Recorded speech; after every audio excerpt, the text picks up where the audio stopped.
There are two basic personalities, introvert and extrovert. Introversion and extroversion are opposite ends of spectrum. How you get and put out energy helps determine where you fall. But you can fall anywhere on the spectrum.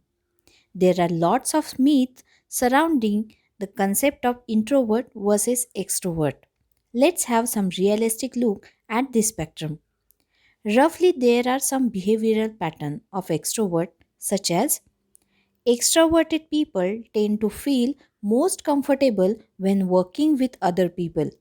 You might organize the group, keep it running smoothly, or even jump in as the leader.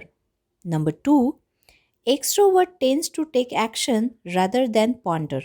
Once you decide to do something, you usually just go for it without worrying too much about what might happen. On the bright side, some studies suggest that people who are more extroverted are also more innovative. Number 3. Extroverted people usually have a little to do trouble expressing thoughts, feelings, and opinions.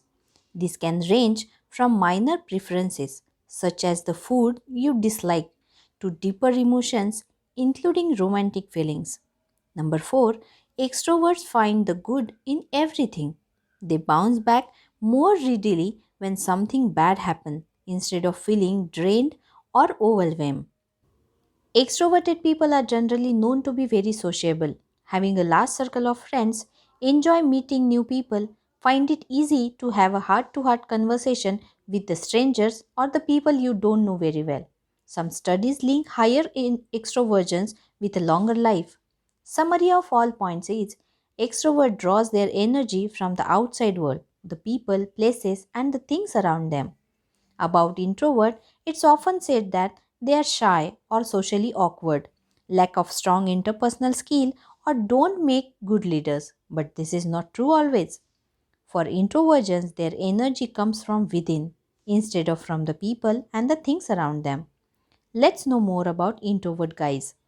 Number 1, when introvert face with a new opportunity or any big decision, they probably spend a good amount of time thinking it over before they make any plans to proceed. Number 2, generally introvert people prefer to avoid conflict. Research suggests introverts often have a higher sensitivity to negative feedback. They are worried someone might criticize them or view them in a bad light. They won't have much interest to put themselves in any situation that leads to that outcome. Number 3, people on the more introverted end of the spectrum often spend a lot of time in their heads. Friends and loved ones might say you are always off in your own world, but that world is where they do their best work. They might think through challenges or use their imagination to brainstorm new ideas. Number 4, if you are introverted, socializing can drain your natural energy reserve. So you prefer to listen and absorb what's happening around you. When at work, among friends, or in other social settings, you usually settle comfortably into the background. Number 5. Introvert needs plenty of time for themselves.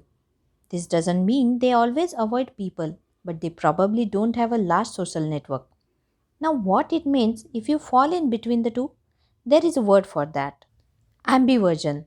Describe a personality style that lies somewhere in between introversion and extroversion. The question is, can you change your personality where you fall on the scale? Let's explore this too. Your personality can help you make important life choices, the kind of work you do, the environment you want to live in. Like other aspect of your personality, your position on the introversion extroversion scale is an innate part of who you are. Your unique combination of genes contribute to your personality, and your genes are not something you can change. Your personality is uniquely yours, whether you tend towards extroversion, introversion, or ambiversion. There is nothing wrong with any of this style. They are just ways to describe how you get your energy and relate to the world. In reality, we all utilize both sides of the spectrum in various circumstances. In order to be most successful in the world, it's important to develop skill to exercise both the ends. See you in the next episode with the new concepts and more facts. For that, like, share and subscribe the channel. Don't forget to click on the bell icon.